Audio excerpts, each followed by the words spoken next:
इतिहास इतिहास की अगर बात करें तो हर किसी का अपना एक इतिहास होता है। इतिहास की वजह से ही कहानियां बनती है और वही कहानी किसी जगह की महत्ता को और ज्यादा खास बना देती है, उसको कहीं ज्यादा बढ़ा देती है। चाहे वो बात गांव की हो, चाहे वो बात शहर की हो, चाहे वो बात किसी दुकान की हो, चाहे परिवार की हो, हर किसी का अपना इतिहास और अपनी कहानी होती है। इसी कहानी और इसी इतिहास को जोड़ते हुए हम आपको आज दिखाने और उस कहानी को बताने जा रहे हैं जो कि है बैकुंठपुर में। और यहाँ हम फिलहाल मौजूद हैं पन्नालाल सुभाष चंद्र मेडिकल स्टोर में। ये अपने आप में काफी अनूठा है। मेडिकल स्टोर अगर आप नाम सुनेंगे तो आप शायद ये सोच सकते हैं कि मेडिकल स्टोर में आखिर क्या खास हो सकता है, लेकिन आप यहाँ पर गलत हैं। मैं आपको आज इसी के पीछे की पूरी कहानी बताने जा रही हूँ। ये मेडिकल स्टोर सन 1936 से शुरू हुआ है। जी हां, बिल्कुल सही सुना आपने। 1936 से, जब देश आजाद भी नहीं हुआ था, तब से ये मेडिकल स्टोर चलता आ रहा है और पीढ़ी दर पीढ़ी हर एक अगला जनरेशन, नेक्स्ट जनरेशन भी इस चीज को, इसकी पूरी कमान संभाले हुए है।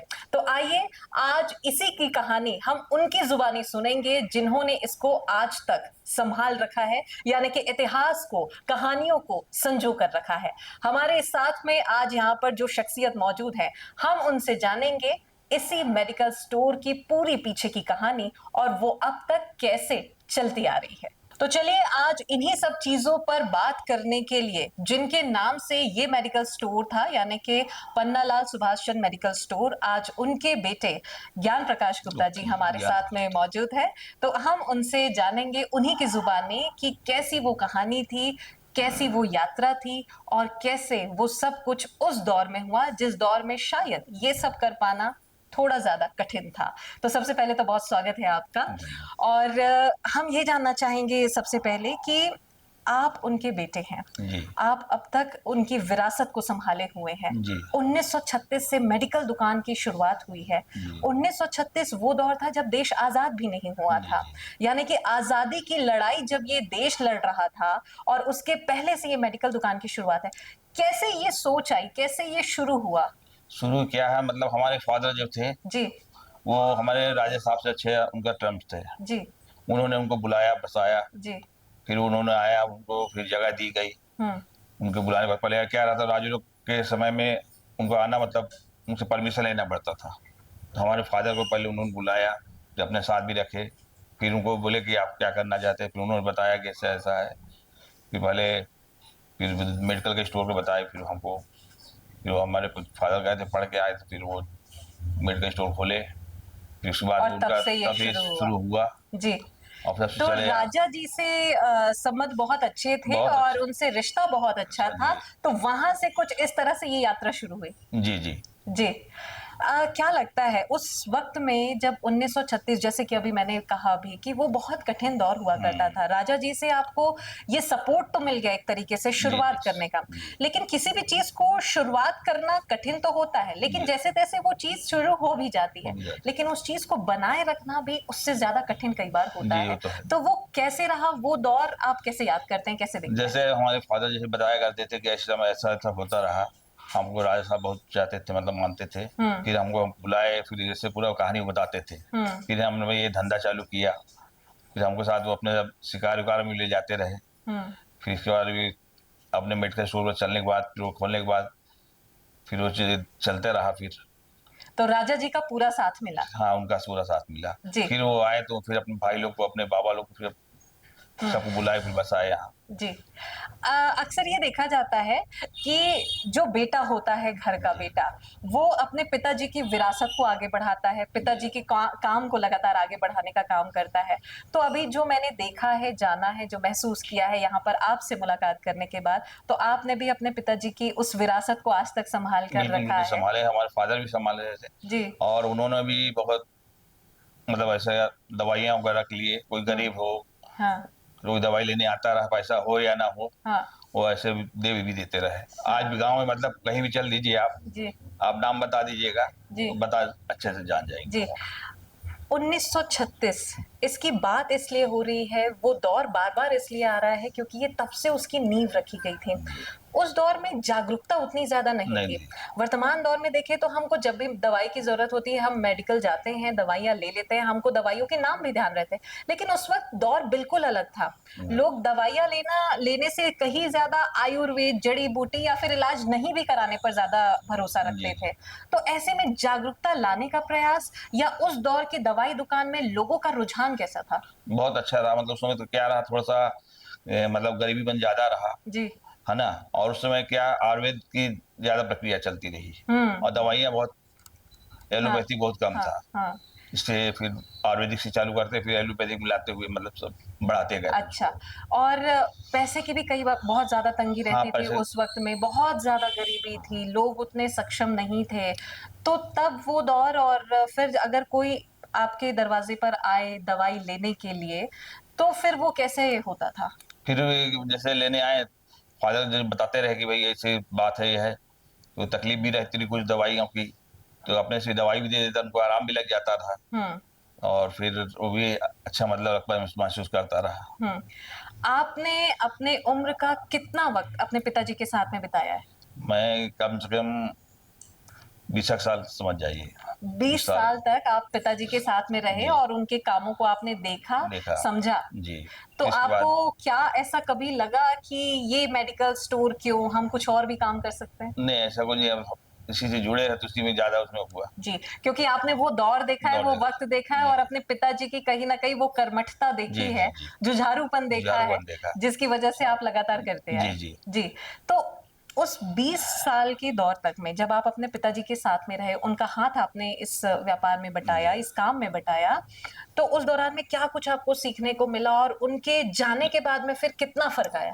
फिर हमारे जी फादर के जाने के बाद फिर हमारे बड़े भैया थे, हाँ, प्रेम प्रकाश गुप्ता जी, हाँ, फिर उन्होंने अपना हैंड सँभाला ही उनके बाद हुँ, और फिर उनके खत्म होने के बाद फिर हमारे छोटे भैया हुँ, जयप्रकाश गुप्ता जी, जी, फिर उन्होंने पूरा सँभाला, फिर जी। इसके बाद मैं चला रहा हूँ इसमें। पीढ़ी दर पीढ़ी तो चलती आ रही है, जी, जी, लेकिन हाँ। उनके जाने के बाद का क्योंकि कोई भी चीज़ एक पिता आधार होता है जी, परिवार का जी, और वही आधार आपकी इतनी महत्वपूर्ण चीज़ को शुरुआत जिनके माध्यम से हुई, जिनकी वजह से ये जी। इसकी शुरुआत हुई है, उनका जब एकाएक जाना हुआ, तब वो पर्टिकुलर वो दौर, वो वक़्त कैसा रहा? कैसे आप लोगों ने खुद को सँभाला और तब ये कैसे सोचा गया कि नहीं अब इसी को ही आगे बढ़ाना है? फिर क्या हुआ कि उनके जाने के बाद फिर थोड़ा-सा मुश्किलें हुई, जी, फिर इसको फिर सँभालने का कोशिश करे हमारे भाई लोग ने, हाँ। फिर इसका फिर बना के उसका नाम नाम ट्रांसफ़र करवा के फिर अपने-अपने नाम से भी चलने लगी हाँ, दवाई दुकान। तो इस तरह से वही चीज़ें पीढ़ी दर पीढ़ी फिर आगे वक़्त चलते के साथ में बदलती गई, बदलती गई, लेकिन चलती ज़रूर चलती आ रही है चलती वो ज़रूर आप आ रही है। बहुत-सी यादें होती हैं पिताजी के साथ में और लगातार हम आपसे समझ भी रहे हैं, जी, चर्चा भी जी। कर रहे हैं। जी। कोई ऐसा विशेष संस्मरण या कोई ऐसी ख़ास मेमोरी जो आप हमसे शेयर करना चाहें?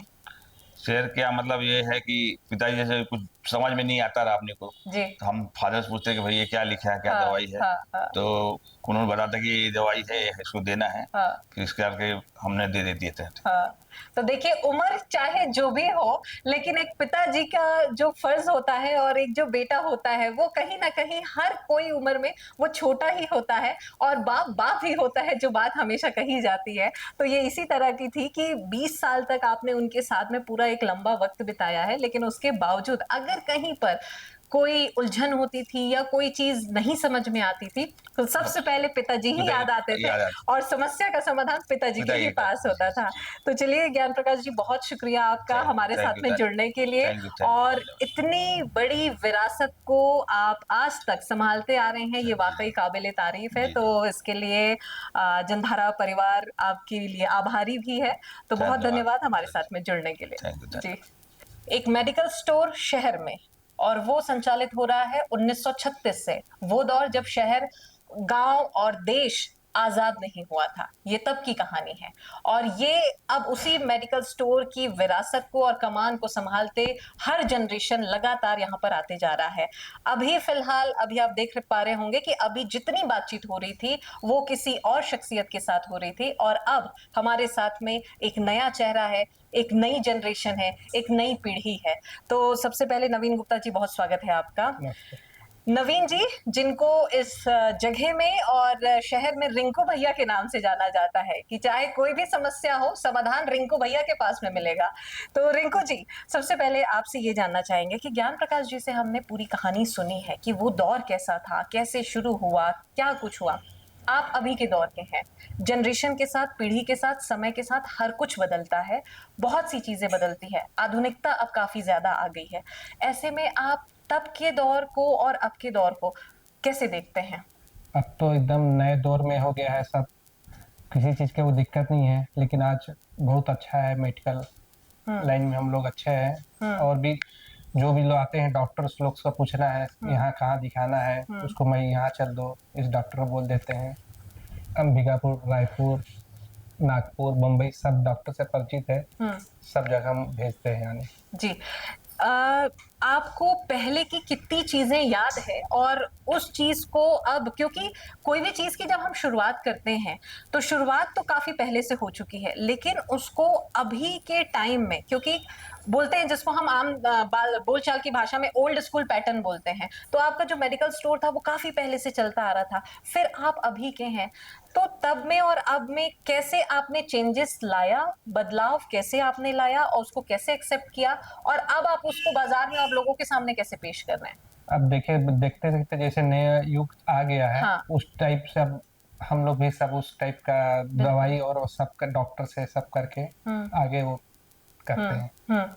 क्या लगता है कितनी बड़ी जिम्मेदारी आप इसे मानते हैं, क्योंकि राजा जी के समय से ये चीजें चलती आ रही है, वहां से शुरू हुआ, फिर इसकी पूरी कमान संभाली गई, शुरुआत हुई है, और सबसे सुंदर बात यह है कि आप लोग हर कोई पीढ़ी दर पीढ़ी, हर जनरेशन के लोग इस चीज को, इस विरासत को संजो कर रखें।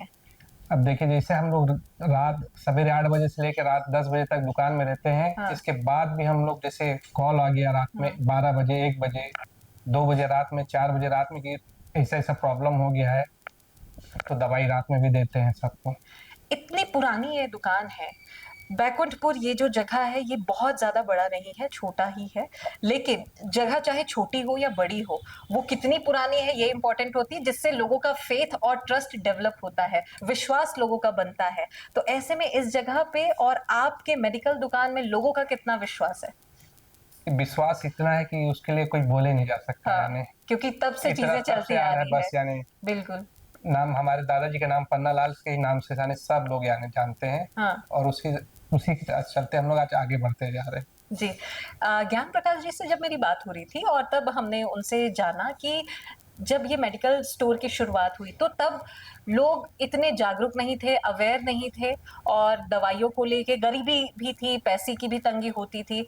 लेकिन अब ऐसा होता है कि लोग सबसे पहले डॉक्टर के पास जाने के बजाय मेडिकल स्टोर जाना ज्यादा प्रेफर करते हैं। जी। लोग, सर्दी हो, बुखार हो या कोई भी समस्या हो, लोग पहले मेडिकल स्टोर जाते हैं और वहां पर ही दवाइयों की पर्ची ले लेते हैं और वहीं से दवाइयां ले लेते हैं। ऐसा ही यानी बहुत यानी ज्यादा करके करके डॉक्टर के पास नहीं जाके मेडिकल स्टोर में ही आके सब जो बताए उनको दवाई दे देते हैं हम लोग। हाँ, और एक तरीके से तो मुझे ऐसा लगता है और कहा भी जाता है कि जो मेडिकल दुकान वाले होते हैं वो आधे डॉक्टर ऐसे ही बन जाते हैं। तो सब जानते सब है यानी। जी जी। तो ऐसे में इतनी सारी जो दवाइयां हैं वो आज के दौर की बहुत सारी दवाइयां हैं। जी। क्या कुछ ऐसी चीजें हैं, क्योंकि बहुत सी चीजें ऐसी होती है जो पुराने समय की जो चीजें हैं वो तब वैसे काट करती थी, वो वैसा उसका रिजल्ट देखने को मिलता था। अभी में बहुत सारे साइंटिफिक, केमिस्ट्री, मतलब बहुत सारी जो दवाइयां हैं, दुकान है, विदेशी कंपनियां हैं, उन सबका इन्वॉल्वमेंट आ गया है। तो उसको आप कैसे देखते हैं, ये फर्क? अब पहले जैसे वो चलती थी पुरानी दवाइयाँ, अब तो सब नई आ गई, कंपनी की नई, सब नया मॉलिक्यूल आ गया सब यानी। उसके चलते सब आगे है वो। मेडिकल स्टोर को आपने सिर्फ एक दुकान की तरह नहीं संभाला है, ये बात मैंने महसूस किया कि ये सिर्फ आपका एक दुकान नहीं है, ये आपका व्यापार नहीं है, ये एक तरीके से जन सेवा का भाव है जो आप लोग लगातार इसको चलाते आ रहे हैं। ये सब हम लोग का इतना परिवार टाइप का वो है सब यानी। जी। जुड़े हुए लोग इतने हैं। हाँ। इसके लिए वो नहीं है यानी।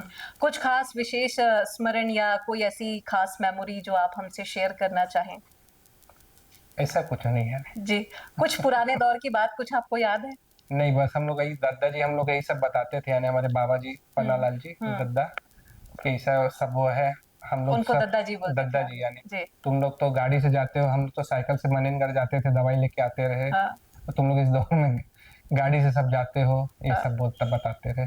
जी, तो देखिए यही बात होती है और यही पीढ़ी और जनरेशनल जो गैप होता है, वो यही होता है। लेकिन यहाँ पर जनरेशनल गैप बोलना उतना ज़्यादा सही नहीं होगा क्योंकि ये सिर्फ़ एक उम्र का तकादा है, समय का तकादा है, लेकिन जो भाव है, जो सेवा का भाव है, वो अब तक वैसा ही उसी रूप में बना हुआ है। इस पूरी चीज़ को सँभाल के रखना क्या लगता है आपको? ये कठिन है या आसान है या जनसेवा का भाव है? नहीं, ये तो जनसेवा का भाव है। हाँ। रात में भी हमारे पास 2 बजे 3 बजे भी आता है, तो रिंकू चलना है, तुमको यार एकदम ऐसा है, अंबिकापुर चलना है, तुम लोग चलो चलते हैं। फिर वहाँ एडमिट करा के फिर मैं रात में सवेरे वापस भी आ जाते हैं। तो यानी कि अगर किसी को परेशानी होती है तो रिंकू भैया को फोन घुमाया जाता है और बस रिंकू भैया तैनात हो जाते हैं। तैनात एकदम, यानी कहीं इसलिए कुछ नहीं यानी। जी, तो चलिए ऐसी तो कहानी है। बहुत शुक्रिया हमारे साथ में जुड़ने के लिए Thank you, और मैडम। इतनी सुंदर कहानी और इतना प्यारा इतिहास जो आपने संजो कर रखा है, इन सभी चीज़ों को हमसे साझा करने के लिए। थैंक यू, धन्यवाद। तो यही इतिहास होता है और यही एक कहानी होती है जो कि पीढ़ी दर पीढ़ी किस तरह से चलती आ रही है, इसका बहुत ही नायाब उदाहरण यहाँ पर कोरिया और कोरिया के बैकुंठपुर में हमने यहाँ पर देखने को मिला है कि 1936 के दौर से वो दौर जब भारत देश आजाद भी नहीं हुआ था और उस दौर से लेकर अब तक में इसको न सिर्फ व्यापार के तौर पर देखा जा रहा है, जबकि हर कोई इस परिवार का एक एक सदस्य इस पर बिल्कुल जी जान से लगा हुआ है, जन सेवा की भावना से यहाँ पर लगा हुआ है। और जैसे कि अभी रिंकू भैया की भी हमने कहानी सुनी है कि इतना विश्वास लोगों का जग चुका है कि अगर कोई भी समस्या हो तो सबसे पहले फोन डॉक्टर को याद करने से पहले इनको किया जाता है और फिर ये भी उसी ही जन सेवा को और उनकी भावना का सम्मान करते हुए ये वहां पर पहुंचते हैं और अपनी सच्ची सेवा भाव को दिखाने की और बताने की कोशिश करते हैं। और यही छोटे शहर की, छोटे जगह की यही खूबसूरती होती है जो लोगों को बांधकर एक साथ पिरोकर एक ही माले में बांध कर रखती है और एक परिवार की तरह रखती है। तो बहरहाल आज के इस खास कहानी में, इस खास पेशकश में फिलहाल इतना ही। कैमरामैन सोनू के साथ मैं प्रथा शुक्ला, बैकुंठपुर, कोरिया। नमस्कार।